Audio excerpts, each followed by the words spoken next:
Ես ողջունում եմ մեր բոլոր ռադիո լսողներին եւ ռադիո դիտողներին, դուք դիտում եւ լսում եք Գործարար Ալիքը, տաղավարում աշխատում է Լիաննա Խաչատրյանը։ Այսօր զրուցելու ենք Ամերիկայի Միացյալ Նահանգների մասին, համոզված եմ բոլորիս մոտ հավաքվել են շատ հարցեր եւ մեր հյուրն է քաղաքագետ Գոր Պետրոսյանը, բարև ձեզ Գոր։ Բարև ձեզ։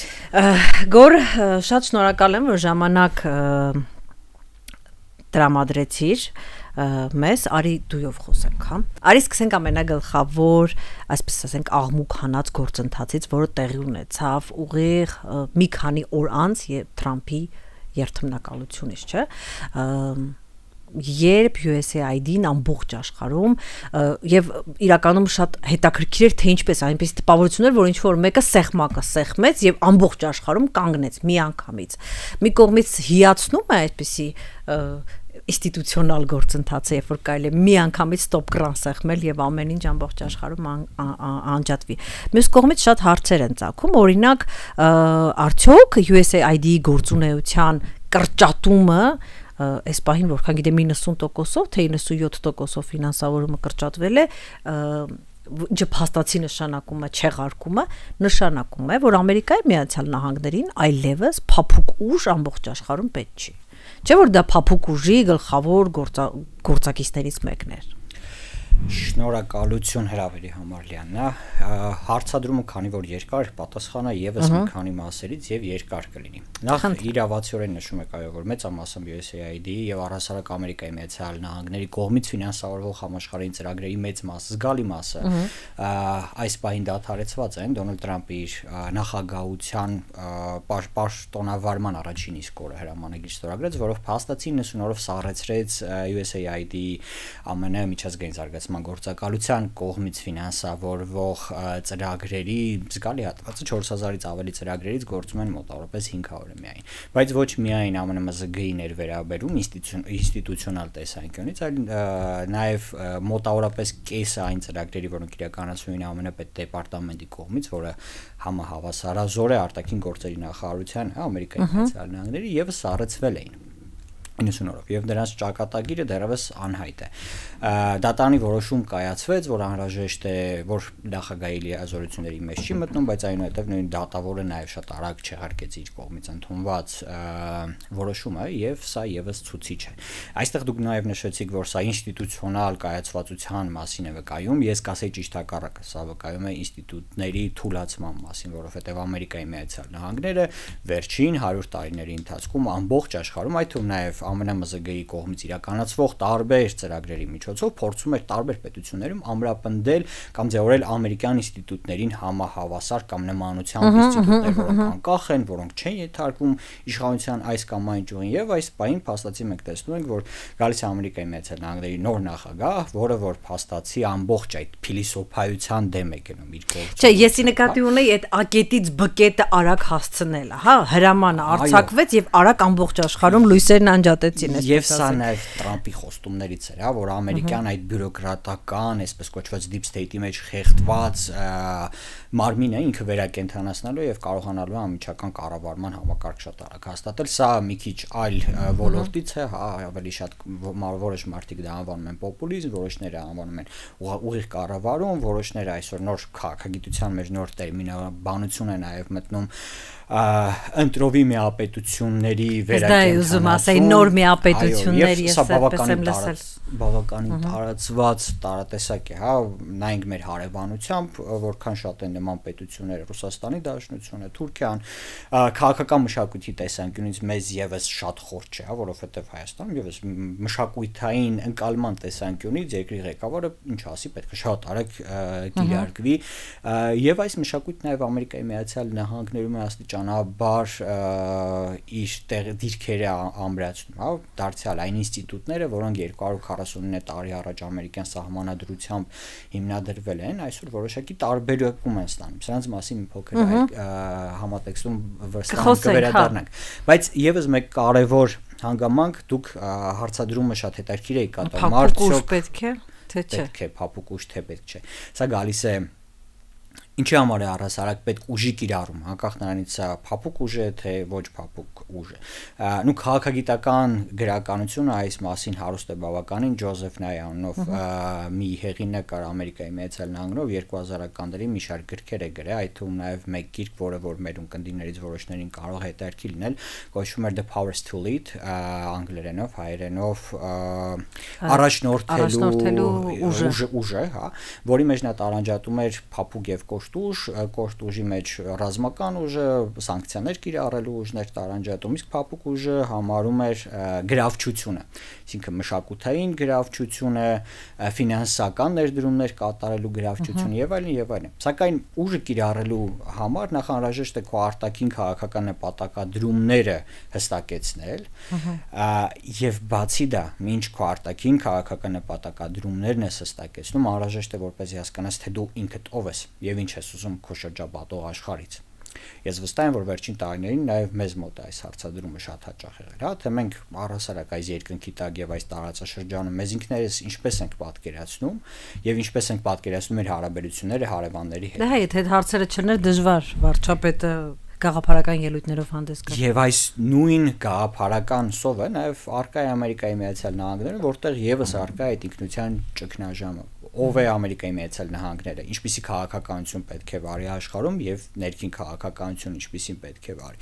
Սրա համար մի շարք ներքին քաղաքական, սոցիալական, տնտեսական տրանսֆորմացիաներ են եղել վերջին 30 տարիների ընթացքում Ամերիկայի Միացյալ Նահանգներում, որոնք շատ կարևոր ազդեցություն են թողել հասարակական կարծիքի, հասարակական ընկալումների փոփոխության վրա։ Եվ այն քաղաքականությունը, որը որ վարում է Դոնալդ Թրամփը, այն գաղափարները, որոնց հարում է Դոնալդ Թրամփը, վկայում են այն մասին, որ այն առնվազն ծրագրերը, որոնք իրականացվում են Ամերիկայի Միացյալ Նահանգների կողմից վերջին 30 տարիների ընթացքում, այն նպատակադրումները արտաքին քաղաքականության մեջ այդ լիբերալ աշխարհակարգ ստեղծելու եւ այլն, այլևս ամերիկյան քաղաքական այս էլիտայի համար առնվազն առաջնահերթություն չեն կամ առհասարակ օրակարգում չկան։ Եվ ինչպես ես դու պատրաստվում ամրապնդել տարբեր երկրների ինստիտուտներ, եթե ինքդ քո ինստիտուտների նկատմամբ այնքան վստահություն չունես։ Եվ իմիջիայլոց այստեղ ինստիտուտների նկատմամբ ռեզոնանսեր առաջացրել ոչ միայն Թրամփի քայլերը, այլ նաև օրինակ Ջո Բայդենի վերջին որոշումները, երբ նա իր թիմակիցներին եւ իր որդուն առանց դատարանի վճռի ներում, հա, սա եւս վկայում է այն մասին, որ հերացող նախագահը ինքնին արդեն վստահություն չունի սեփական պետության ինստիտուտների հզորության կայացվածության վրա։ Եվ սա ամերիկյան ինստիտուտների ճգնաժամի մասին էր վկայում։ Սակայն ասվածը չի վկայում, որ Ամերիկայի Միացյալ Նահանգները արդեն դարձավ երկրորդային պետություն, որ նա հեռացավ միջազգային հարաբերությունների առաջնորդի իր դերից եւ այլն։ Բնավ, բայց գոյություն ունեն իրողություններ, գոյություն ունեն փոփոխություններ եւ Թրամփի իշխանության գալով այն փոփոխությունները, որոնց մասին վերջին տասնամյակի ընթացքում երկար խոսում էին, այսօր մենք տեսնում ենք, որ սկսում են իրականանալ եւ սկսում են միսուարյուն ստանալ եւ նաեւ այստեղ աշխարհակարգի վերափոխումն է առավել արագ եւ առավել ֆորմալ բնույթ ստանում։ Ինստիտուտների մասին խոսեցի, այդ նաեւ նրա մասին, որ հա այն լիբերալ կանոնակարգը, որը Ամերիկայի Միացյալ Նահանգները եւ փորձում էր արտահանել եւ ներսում էր փորձում կիրառել, նաեւ ինքը կայանում է այսպես կոչված բյուրոկրատական ապարատով, որը կա Ամերիկայի Միացյալ Նահանգներում, ու ես լսել եմ նման կարծիք, որ բացի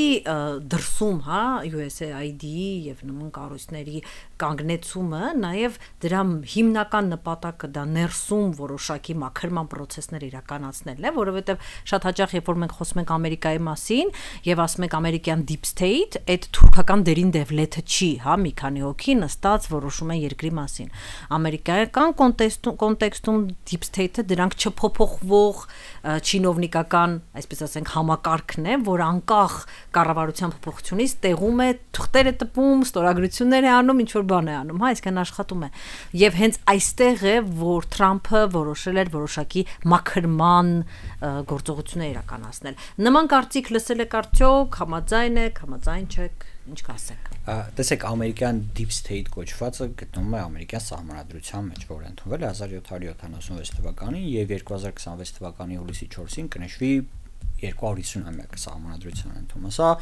համաշխարհային պատմության եւ արդի պետությունների մեջ բավականին երկարաժամկետ պետականության պատմություն է, չընդհատվող պետականության պատմություն է թվում։ Հա եւ այս տեսանկյունից այդ ձեր կողմից նշված խորհրդային պետությունը գալիս է սահմանադրության մեջ առաջադրված գաղափարներից, որում խոսում է իշխանությունների տարանջատման մասին, բացի սահմանադրությունից նաեւ այդ ազատությունների հռչակագիրը, որ գոյություն ունի Միացյալ Նահանգներում, հա, Bill of Rights անգլերենով, սրանցում էլ մարդու ազատությունները հիմնարար սահմանված են եւ այս երկու փաստաթղթերը դրանք հիմնական փաստաթղթեր են, որոնք որ նաեւ փիլիսոփայական հենք են հանդիսանում Միացյալ Նահանգների կառավարման համակարգի համար։ Շտապում ենք թերևս Միացյալ Նահանգներում այդ իշխանության տարանջատումը թաղել, որովհետև ընդհանրապես 20 ամիս անց Միացյալ Նահանգներում նորից սպասում են ներկայացուցիչների պալատի ընտրություններ, իսկ Միացյալ Նահանգներում տնտեսական, սոցիալական, ֆինանսական քաղաքականության հիմնական պատասխանատուն հենց ներկայացուցիչների պալատն է։ Նաև սրանով է որոշակիորեն պայմանավորված Տրամպի կողմից այս շտապողականությունը, որովհետև իրականում մինչև ընտրությունները շատ երկար ժամանակ չի մնացել եւ այս գաղափարը եւս ամերիկյան սահմանադրության հիմքում դրված է եղել, որ ընտրությունները լինեն պարբերաբար եւ իշխանությունը լինի տարանջատված։ Ընդ որում տվյալ պարագայում մենք գործ ունենք ոչ միայն օրենսդիր գործադիր դատական իշխանությունների տարանջատման հետ, այլ նաեւ նահանգային եւ ֆեդերալ իշխանությունների տարանջատման հետ։ Այնպես որ այստեղ բավականին դժվար է ամբողջությամբ քանդել այն համակարգը, որը որ Միացյալ Նահանգներում գոյություն ունի։ Այն միևնույն է, որ վերջո հաղթանակող դուրս է գալիս։ Սա պատմության ընթացքում մի քանի անգամ կրկնվել է, ընդ որում այն ֆենոմենները, որոնք որ այսօր գոյություն ունեն, դրանք ծագել են նաև օրինակ միգրացիոն ճգնաժամերին զուգահեռ։ Երբ 1880-ական թվականներին օրինակ միգրացիան սաստկացել էր դեպի Ամերիկայի Միացյալ Նահանգներ եւ առաջացել էր դարձյալ տնտեսական ստագնացիա, տնտեսությունը դանդաղ էր աճում, ժամանակահատվածում առաջացավ այսպես կոչված չինացիների բացառման ակտը, որով չինացիների ներգաղթը բացառվում էր եւ նաեւ չինացիները չէին կարողանում Միացյալ Նահանգներում ինտեգրվել հասարակությանը։ Այնուհետև 1960-70-ական թվականներին դարձյալ երբ որ միգրացիոն ճգնաժամ էր առաջանում Միացյալ Նահանգներում, երբ որ տնտեսության աճը դանդաղում էր, առաջացավ այսպես կոչված կարմիր վախը, երբ կոմունիզմից էին վախենում, այո, եւ շատ հաճախ հալածանքների էին ենթարկվում միգրանտները, որոնք գալիս էին Ամերիկայի Միացյալ Նահանգներ։ Վերջի վերջո սրա արտացոլումը դարձավ Ռոնալդ Ռեյգանի նախագահ դառնալը, որը եւս այն ժամանակվա էլիտարիստական բնույթի քաղաքական գործիչներից մեկն էր։ Իր բնույթով, Տրամպից բնականաբար արտաքին քաղաքականության մեջ տարբերում է եւ մասնավորապես ինչ վերաբերում էր խորհրդային միության կործանմանը, սակայն այս տեսանկյունից Տրամպը նույնանման քաղաքականություն է ուզում վարել Չինաստանի նկատմամբ։ Հա Ռուսաստանի Դաշնության հետ տեսնում ենք, որ փորձում են հնարավորինս հարաբերությունները նորմալիզացնել, իսկ հիմնական մրցակիցը միջազգային հարաբերություններում Ամերիկայի Միացյալ Նահանգների Չինաստանն է, ընդ որում այստեղ շատ հետաքրքիր շերտ է բացում, երբ Դոնալդ Տրամպը սկսում է խոսել առարկայի մասին, որի շուրջ գնում է բանավեճ, այդ թվում նաև Զելենսկու հետ, այդ թվում նաև Ռուսաստանում ներդրումների մասին խոսակցությունների հետ կապված։ Սրանք հիմնականում վերաբերում են այն ոլորտներին, որոնք որ ներազդեցություն են թողնելու երկարաժամկետ տեխնոլոգիական առաջնորդության, հա, ու փոխկապակցված է այստեղ դարձյալ Չինաստանի հետ մրցակցությունը Ամերիկայի Միացյալ Նահանգների արտաքին քաղաքական գերակայություններին։ Հիմա մի փոքր նորից վերադառնամ ձեր առաջին հարցի երկրորդ մասին, պետք է արդյոք փափուկ ուժը Միացյալ Նահանգների պետք գալու է վերջի վերջո, սակայն այստեղ անհրաժեշտ է նկատի ունենալ, որ Միացյալ Նահանգները փափուկ ուժից բացի սկսում է գործադրել նաև կոշտ ուժ։ Ընդ որում այդ կոշտ ուժը գործադրում է ոչ միայն իդեմը սանկցիաներ Ռուսաստանի Դաշնության նկատմամբ, այլ կարող է հանգիստ գործադրվել նաև նախկին դաշնակիցների հետ կամ պետությունների նկատմամբ, որոնք որ նախկինում կայուն հարաբերություններ ունեին Միացյալ Նահանգների հետ։ Դա կարող է լինել Կանադան, Մեքսիկան, Պանաման, կարող է Դանիայի հետ այո լինել հակասություններ եւ ռեսուրսների համար պայքարը Միացյալ Նահանգներում դառնալու է առավել առաջնային եւ այստեղ Տրամպի մոտ բացակայում այն արժեհամակարգային շերտը, որը որ մենք սովոր ենք առնվազն տեսնել Միացյալ Նահանգների առաջնորդների մոտ։ Հանդես է գալիս գլխավորապես Տրամպը որպես գործարար եւ խոսում է գործարարի լեզվով, հա։ Սա եւս հետաքրքիր շերտ է, որի մասին վստահ կխոսենք այս մասին էլ, բայց վերադառնալով տեխնոլոգիական առաջընթացին արդի Տրամպը, այս երկրորդ ընտրությունների Տրամպը ինքը տարբերվում է առաջին ընտրությունների Տրամպից նախ եւ առաջ նրանով, որ ինքը առնվազն ունի երկու դեմք։ Տրամպի երկրորդ դեմքը դա Իլոն Մասկն է, տեխնոլոգիական, այսպես ասենք, ոլորտի կարկառուն ներկայացուցիչը, որը կարծես Տրամպի alter ego-ն լինի, ես անգամ արտահայտություն եմ լսել, որ նրան Ամերիկայում որոշ մարդիկ անվանում են ex-president, ex-X բառից, ոչ թե ex նախկին, այլ Twitter հարթակի վերանվանումից,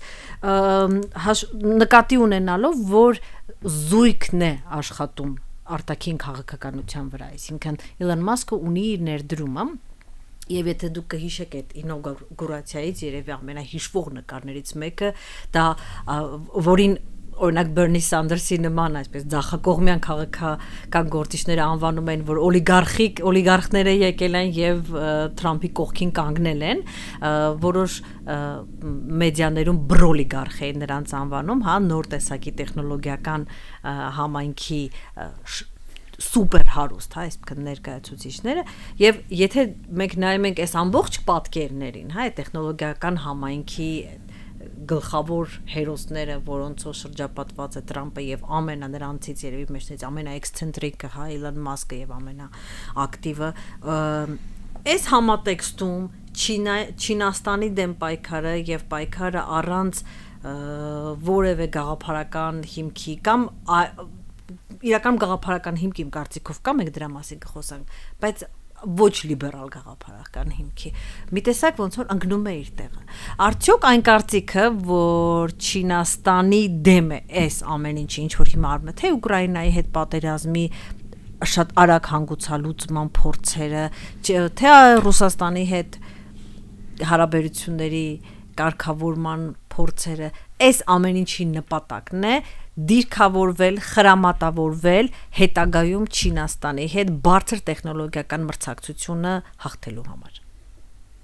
Դարձել բազմաշերտ հարց Դե ինչ անեմ, հարց այնքան ես փորձում եմ մաքսիմալ շատ բան ընդգրկեմ մեր զրույցի մեջ եւ այսպես։ Տես, եթե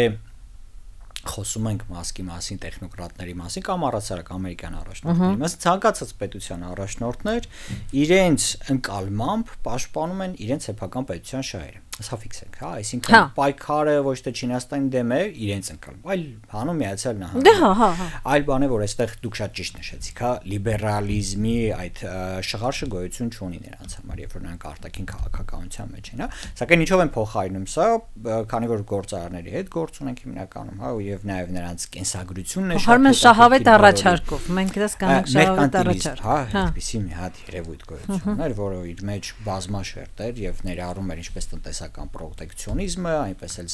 սեփական բիզնեսների խրախուսանք։ Մենք տեսնում ենք, որ Միացյալ Նահանգների պետությունը այժմ ասում է, որ մենք գումար չունենք, ուկրաինացիները պետք է գումարը հետան, բայց միաժամանակ նաեւ 100 միլիարդ ներդրում են անում տեխնոլոգիական կազմակերպություններին նոր շունչ տալու համար։ Այսինքն այստեղ մենք գործ ունենք պրոտեկցիոնիզմի քաղաքականության հետ, դրան զուգահեռ նաեւ մենք տեսնում ենք այն հարկերի բարձրացումը, հավելյալ իր հարևան պետությունների Չինաստանից եւ որում այստեղ շատ հետաքրքիր է, որ մենք Չինաստանի դեմ չէր, որ կիրառվում էին նոր հարկային քաղաքականություն, հա, կամ մաքսատուրքերի կանադացիները, որոնք որ ավանդական Միացյալ Նահանգների էներգակիրների հիմնական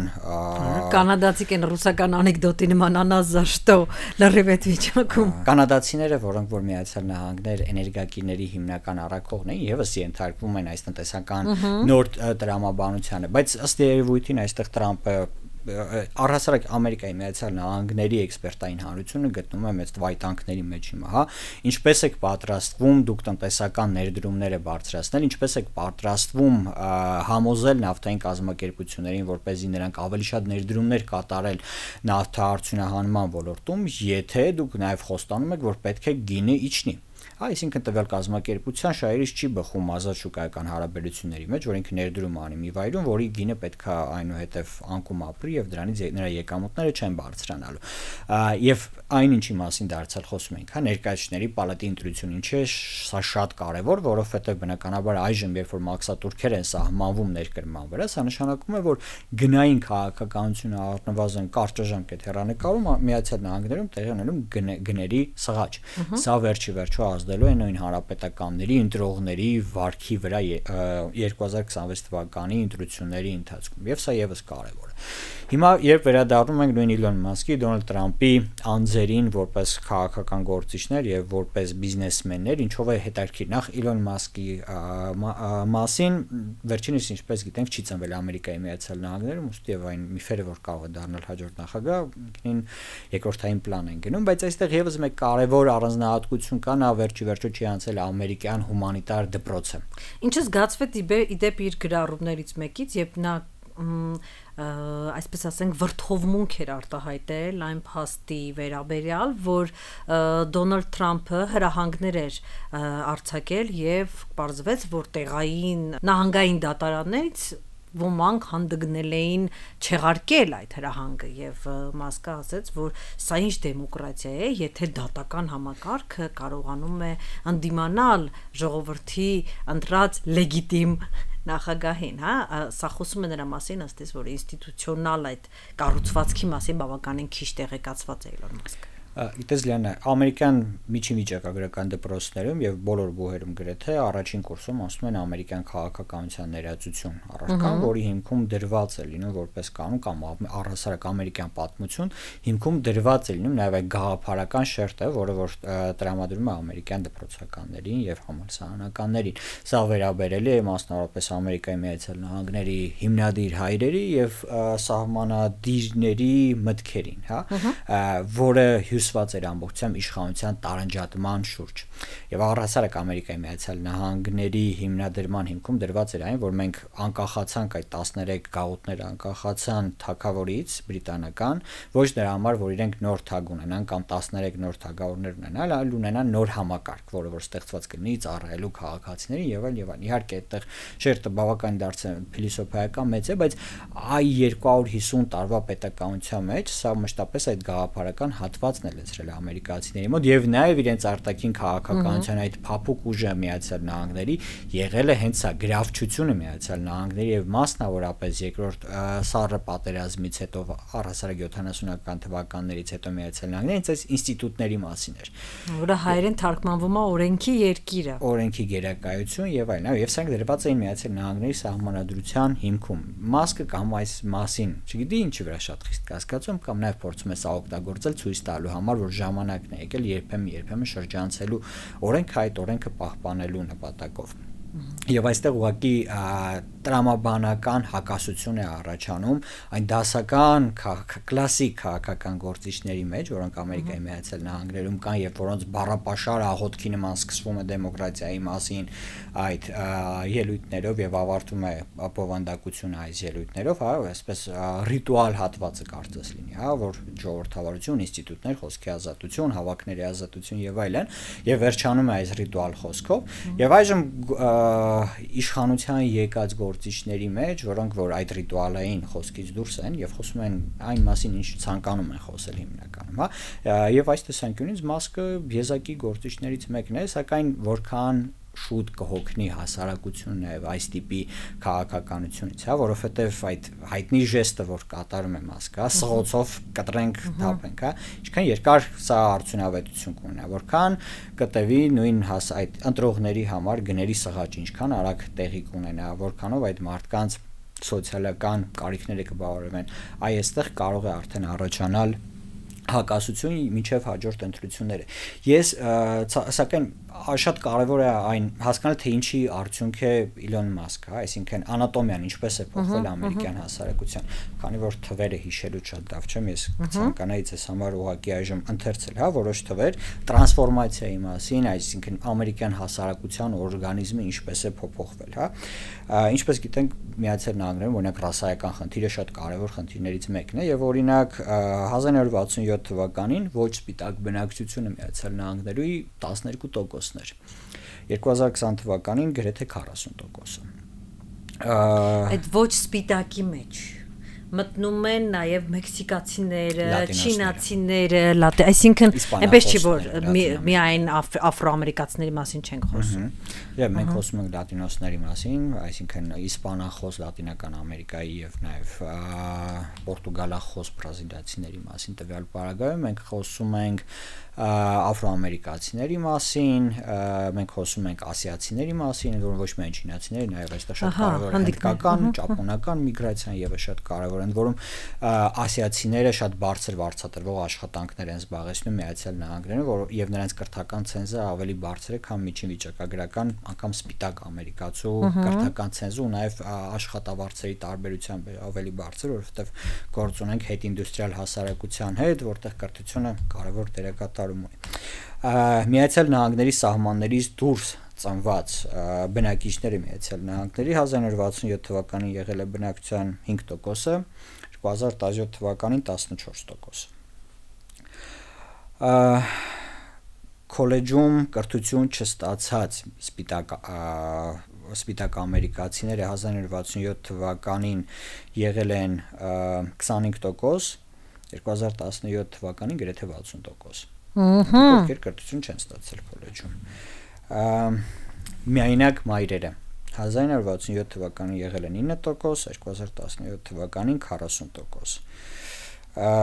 Կանայք աշխատուժի մեջ 67 թվականին 41%, 2017 թվականին 57%։ Եկեղեցու անդամակցությունը, որովհետև Միացյալ Նահանգները առհասարակ եկեղեցական անդամակցության տեսանկյունից բավականին բարձր ցենզ է մշտապես ունեցել։ Կրոնականությունը մարդկանց մեջ շատ բարձր է եղել։ Դարձել 1967 թվականին 73%, 2017-ին 50% եւ շարունակաբար անկում է ապրել։ Իսկ մարդիկ ովքեր որ եկեղեցու տարբեր եկեղեցիների անդամներ էին, Կիրակի օրը հաճախում էին եկեղեցի եւ այլն։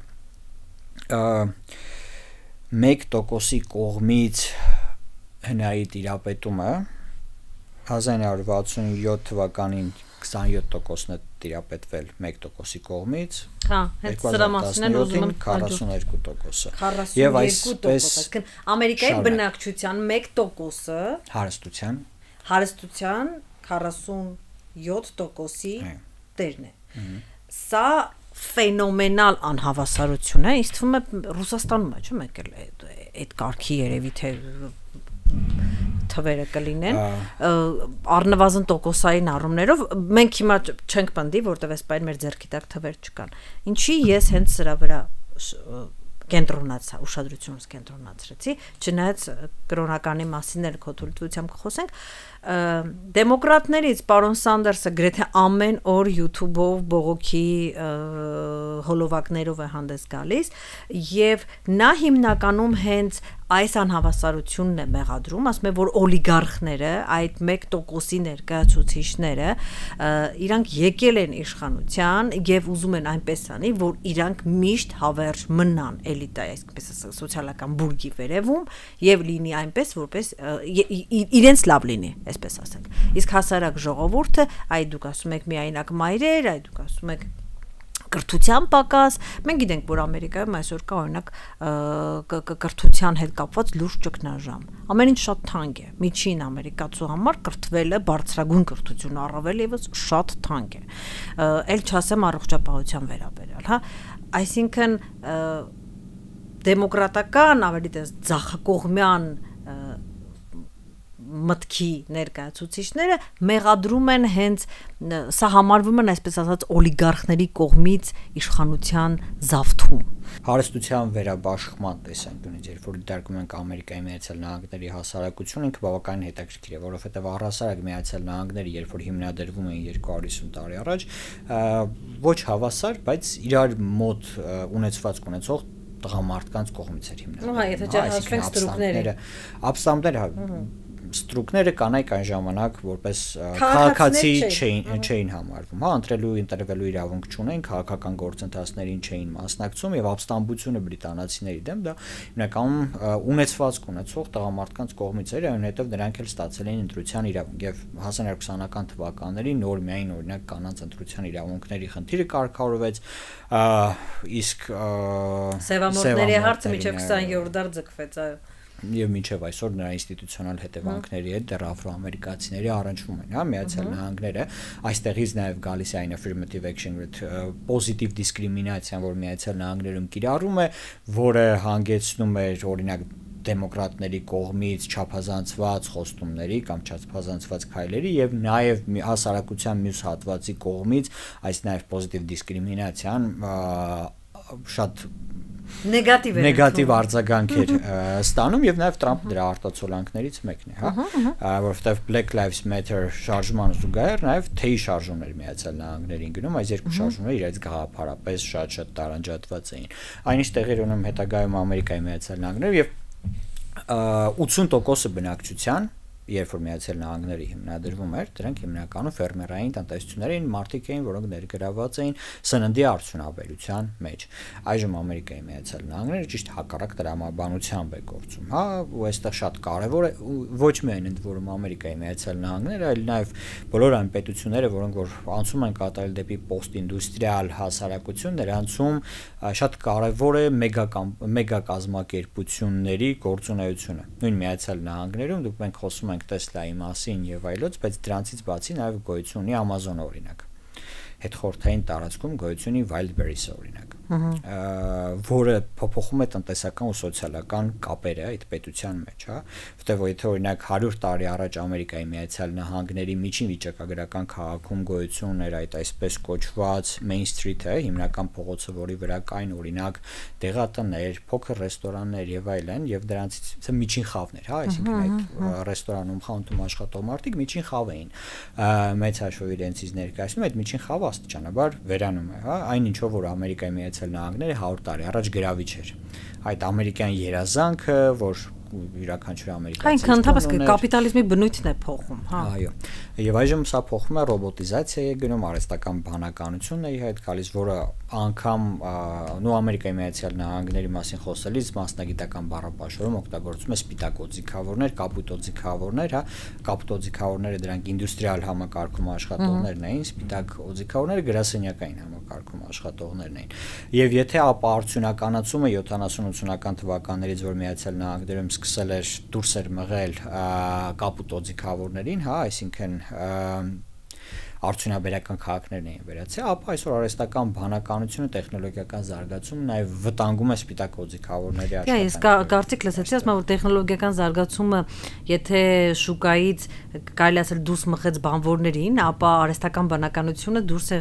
մղելու ավելի մտավոր աշխատանքի էլիտայի ներկայացուցիչներին անգամ այսպես հնչեց։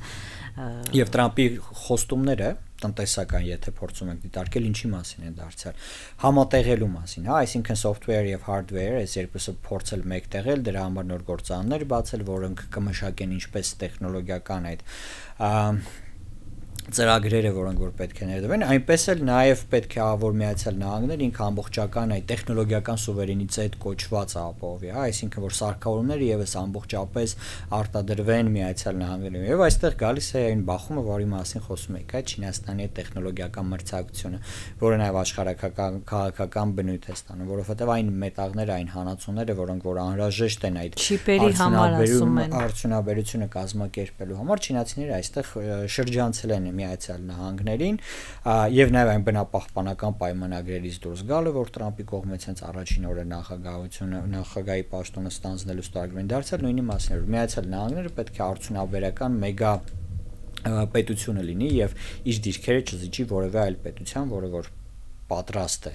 մրցակցել Միացյալ Նահանգներին, որովհետեւ արդյունաբերական առաջընթացը նշանակում է ոչ միայն տեխնոլոգիաներով ավելի գեղեցիկ հեռախոսներ են այդ մարդիկ գործածելու, այլ նաև ռազմարդյունաբերության մեջ են ավելի արդյունավետ գործածելու, վերջի վերջո ֆինանսական համակարգի վրա ազդեցություն թողնել։ Եվ սա է նաև պատճառը, չէ, որ Թայվանը յուրահատուկ այսպես եռմանկետ է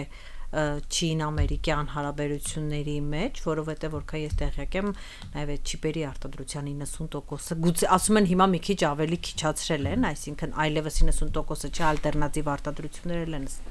չեմ տիրապետում ստույգ, չեմ կարող ասել, բայց զգալի պաշարը, հա, այսպես ասենք Թայվանում է տեղի։ Եվ Միացյալ Նահանգները գլխավորապես կախված էր թայվանական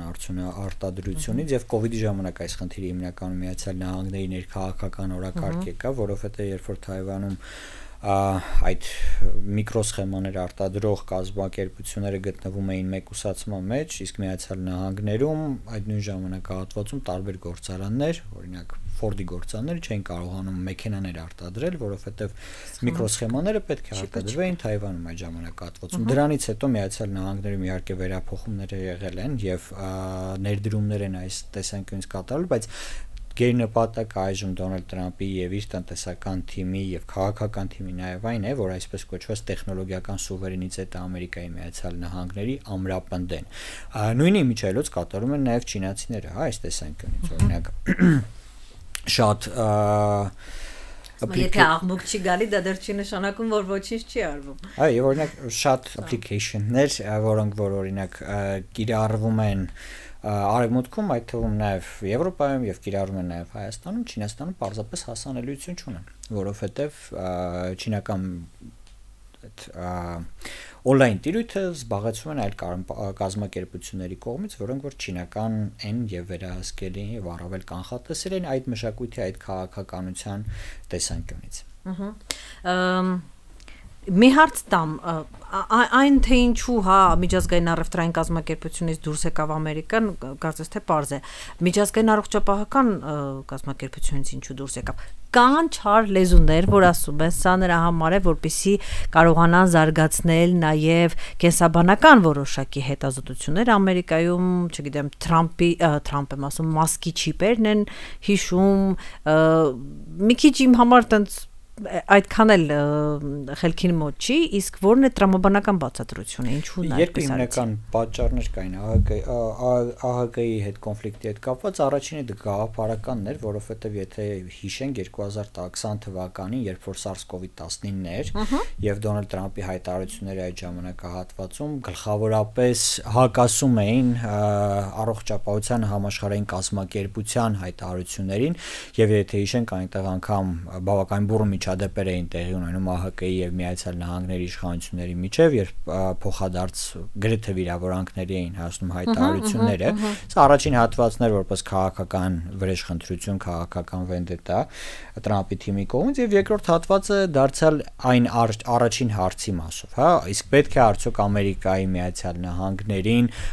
փափուկ ուժը եւ ԱՀԿ-ի ֆինանսավորը Միացյալ Նահանգների համար պարզապես այժմ նպատակահարմար չի եւ այս տեսանկյունից նաեւ ֆինանսներից գալի տնտեսում տեղի ունենում։ Մակից դուրս գալը ինչ է Ամերիկայի համար, то есть այդ խոսակցություններ են գնում, որ պատրաստվում է Ամերիկայում նաեւ մակից դուրս գալ, ընդհանրապես բոլոր միջազգային կառույցներից դուրս գալ, սրանք ավելի շատ սպառնալիքներ են, թե այս նույն պարադիգմայի մեջ կարա եւ հանգիստ լինի։ Մենք տարբեր կառույցների մասին ենք խոսում, հա, որովհետեւ եթե առողջապահական համաշխարհային կազմակերպության մեջ ներդրումներ կատարել, նվիրատվություններ կատարելը Միացյալ Նահանգների համար այնքան ձեռնտու չի դիտարկում ներկայիս իշխանությունների կողմից, ապա երբ որ մենք խոսում ենք Միացյալ ազգերի կազմակերպության մասին, ապա այստեղ մենք խոսում ենք հարթակի մասին, հա, որովհետեւ Միացյալ ազգերի կազմակերպությունը դա հարթակ է տալիս տարբեր պետությունների մեկ սեղանի շուրջ հավաքվելու։ Այն որ Միացյալ ազգերի կազմակերպությունում գոյություն ունեն ինստիտուցիոնալ խնդիրներ, այն որ այստեղ բանավեճերը մշտապես շարունակվում են մշտական անդամության հայտ ներկայացնող պետությունները, օրինակ Բրազիլիան, Հնդկաստանը, Թուրքիան, Գերմանիան, Ճապոնիան, սրանք այն երկրներն են, որոնք եւս ցանկանում են մեծերի սեղանի շուրջ իրենց տեղն ունենալ, եւ սա կրում է շարունակական բնույթ, նման խնդիրներ գոյություն ունեն, այո, իսկապես, սակայն Միացյալ ազգերի կազմակերպության կանոնադրությունը ընդունվել է 1945 թվականին այն իրողությունների պայմաններում, որի պայմաններում ընդունվել է երկրորդ համաշխարհային պատերազմի ավարտից հետո, երբ գոյություն էին հաղթանակող պետություններ, 5-ը, որոնք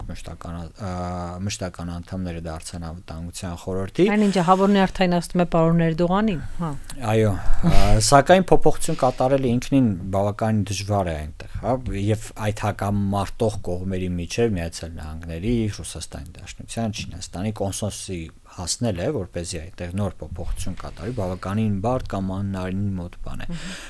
Այն որ Տրամպը տեսականորեն կարող է փորձել այստեղ եւս սղոցի միջոցով ինչ որ բան փոփոխել, չի բացառում, բայց նաեւ կիրառական տեսանկյունից այս պահին պարզապես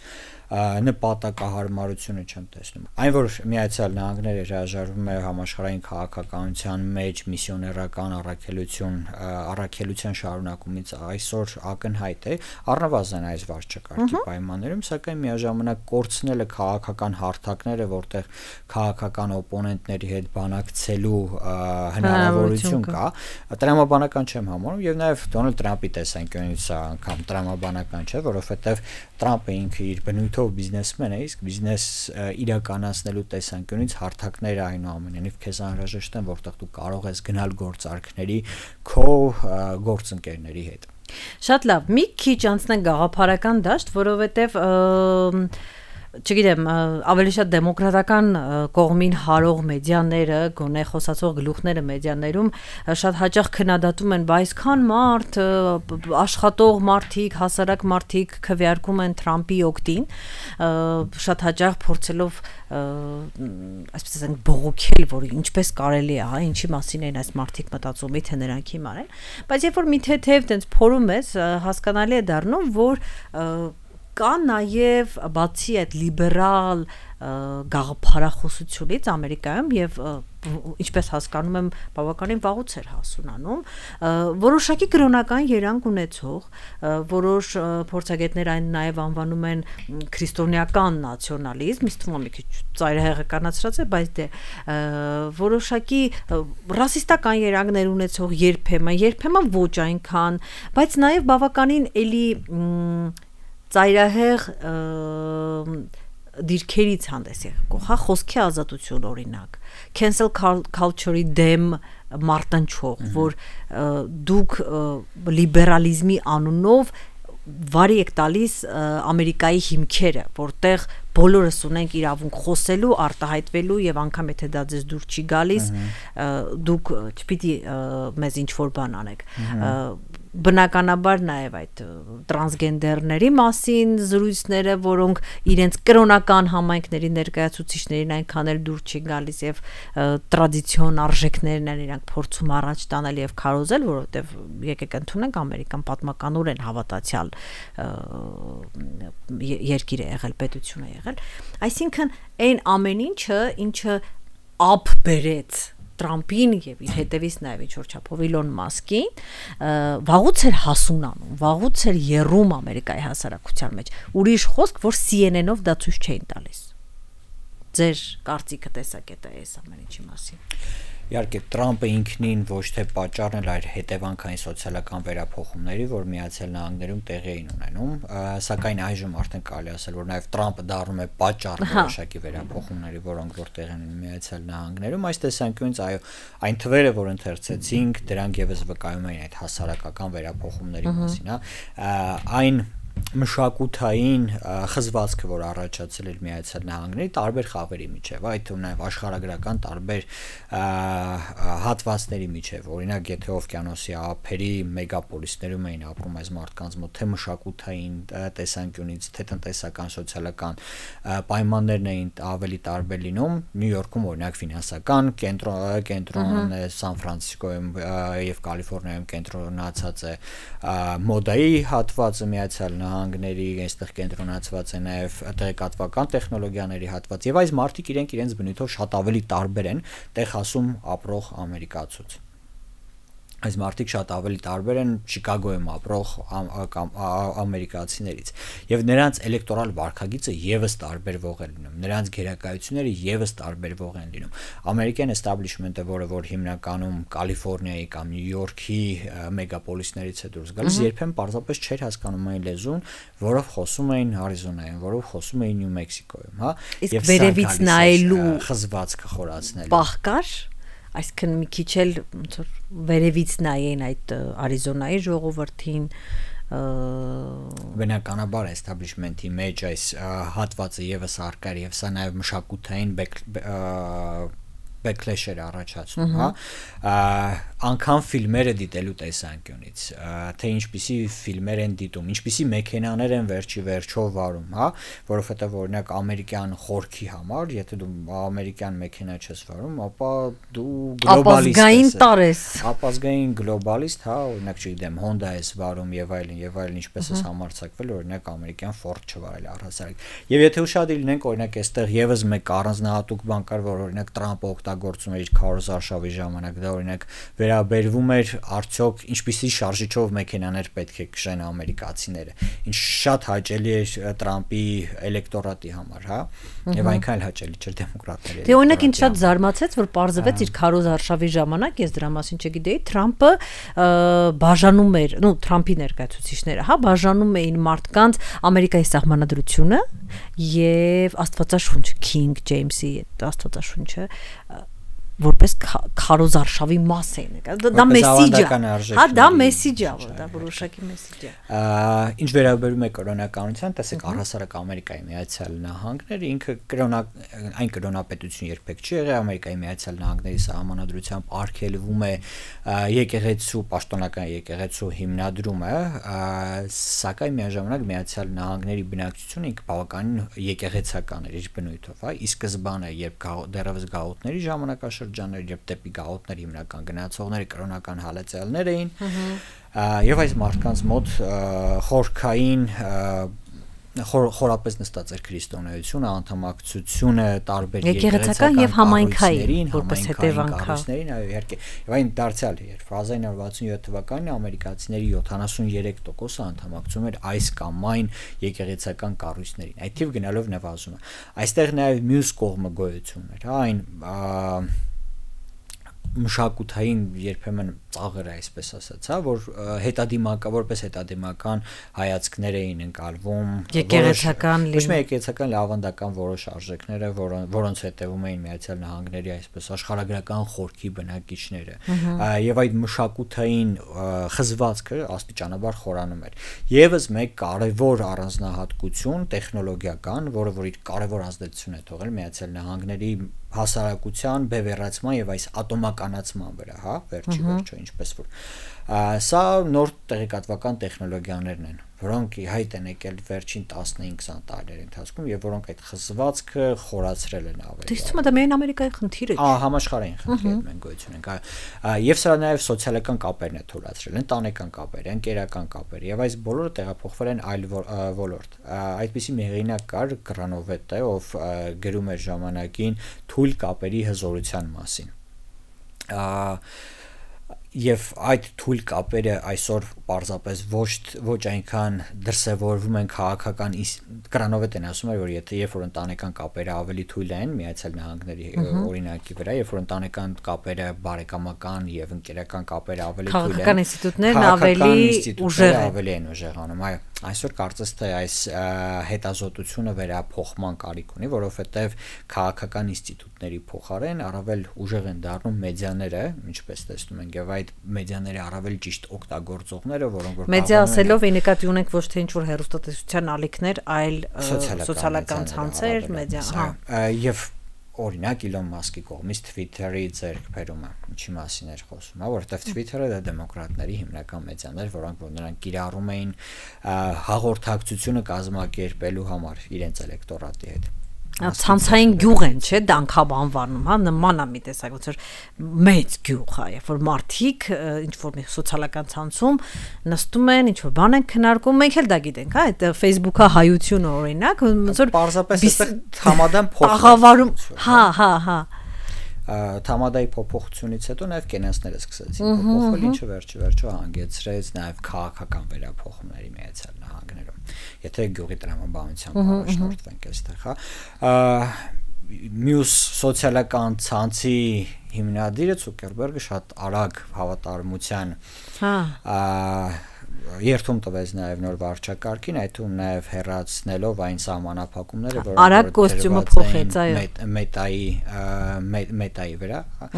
եւ այստեղ եւս տեսանք, որ դեմոկրատները փաստացի այս մի գործիքից եւս համեմատաբար զրկվեցին։ Այն որ 1-1.5 տարի անց կարող է փոփոխություններ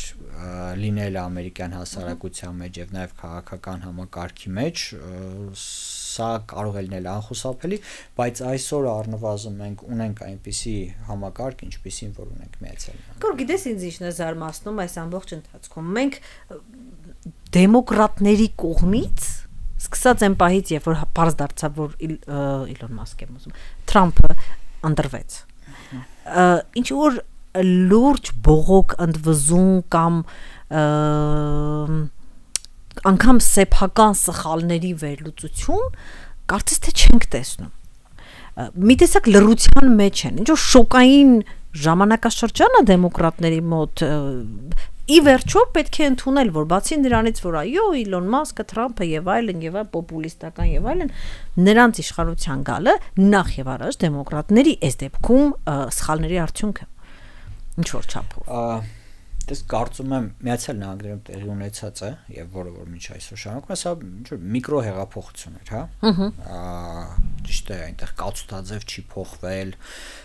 արյան գետեր չեն ոսել եւ այլն, բայց մշակութային տեսանկյունից այնիշ տեղի ունենում, սա շատ նման է այն քաղաքականությունը, որը որ փոփոխում է, նա Միացյալ Նահանգների համար հեղափոխական է շարքորեն։ Եվ այդ իրադարձության կատարման մեջ դեմոկրատական էլիտան կարևոր ազդեցություն, վճռորոշ ազդեցություն է ունեցել սեփական պարտության մեջ, հա, այն ինչի մասին խոսում ենք, այն որ Միացյալ Նահանգներում դիսոնանս էր առաջացրել, ինչպես է Բայդենը, մինչև իր հեռանալը, իր սեփական որդուն, որի մեղք դեռապացված չէ դատարանի կողմից ներում շնորհում, ինչի համար։ Այսինքն, քանի դեռ սա առհասարակ ամերիկյան իրավունքի սահմանադրության դեմ տրամաբանության դեմ է, հա, այսինքն մարդու մեղքը դեռապացված չէ, իսկ դու նրան արդեն մեղավոր ճանաչեցիր եւ ներում շնորհեցիր նրան։ Սա եւս խոսում էր այդ ինստիտուտների թուլության մասին եւ այստեղ նաեւ դեմոկրատական էլիտայի գաղափարական ջախջախիչ պարտության մասին էր եւ այժմ նրանք պարզապես լուր փորձում են հետևել իրադարձությունների զարգացմանը, որովհետեւ ինչպես մեծ ծանոթ իրավիճակում սևի եւ սպիտակի պայքարի մեջ երբեմն սպիտակը սևին ավելի շատ ուժ է տալիս, քան կարող է պակասեցնել իր կողմից քննադատությունը քաղաքական հակառակորդին, հա։ Եվ այս պարագայում կարծում եմ դեմոկրատները խնդիր ունեն սեփական էստաբլիշմենթը պրոֆիլավորելու, հասկանալու սեփական կուսակցությունը ուր է գնալու վերջիվերջո գաղափարական տեսանկյունից նրանք որտեղ են իրենց դիրքավորելու, ովքեր են լինելու դեմոկրատների էլեկտորատը, որովհետև այն եւս որոշակի վերափոխում է կրել, վերջիվերջո որոշակի սպասողական դիրք զբաղեցնելով սпасել որպեսզի Թրամփը լինել պարզապես հակատրամփ քիչ է, ինչպես ցույց տվեցին ընտրությունները, հա։ Որոշ ժամանակ երբեմն ավելի լավ է չլինել, քան լինել հակատրամփ, հա։ Եվ այժմ դեմոկրատները սպասողական մարտավարություն են ընտրել, թույլ են տալիս որպեսզի Թրամփը որքան հնարավոր է ավելի շատ սխալներ գործի, եւ որի վրա նաեւ այն մարտավարությունը կարողանան կիրառել, որը որ կիրառեն։ Այժմ ճիշտ եք տեսնում, կարծես մեկ ջրի հատակը մինչեւ անցնի վտանգը, էլի։ Մենակ Բերնի Սանդերսն է խոսում։ Բերնի Սանդերսը դեմոկրատների մեջ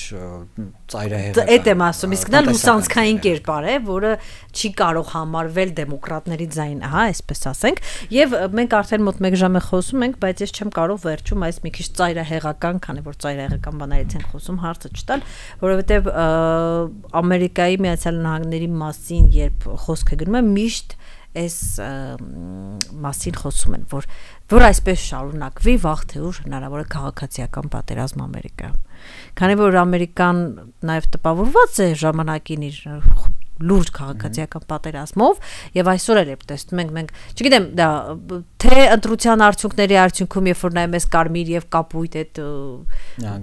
նահանգները, այսինքն ամեն ինչում այդ երկակիությունը կարող է այնքան սրվել, որ հասնել արդեն բախման։ Որքանով էս տրամաբանական, չեմ ասել, իրատեսական համարում նման կանխատեսումները։ Այս պահին իրատեսական առհասարակ չեմ համարում, տեսեք, քաղաքացիական պատերազմը Ամերիկայի Միացյալ Նահանգներում ուներ իր հետևում սոցիալական, տնտեսական լուրջ եւ գաղափարական լուրջ եւ աշխարհագրական նաեւ լուրջ տարաձայնություններ, հա, երբ որ 1776 թվականին ամերիկյան Ամերիկայի Միացյալ Նահանգների հռչակագիրներ ընդունվում եւ դրանից հետո արդեն 1787-89 թվականներին տեղի են ունենում ապագա ֆեդերալ համակարգի մասին քննարկումները, արդեն իսկ այս ժամանակահատվածում բանավեճ առկա էր այնտեղ, հա, ստրկատիրության լինել չլինելու մասին։ Սրան շուրջ դեբատը բավականին երկար է գնացել։ Տնտեսական, սոցիալական, գաղափարական տարբերությունները եւ աշխարհագրական կոմպակտությունը շատ մեծ էր հյուսիսի եւ հարավի միջեւ, սա լրիվ այլ պատմություն է, մի օր խոստանում եմ այս մասին կազմակերպել ձեզ։ Մենք կհիշենք քննարկում, բայց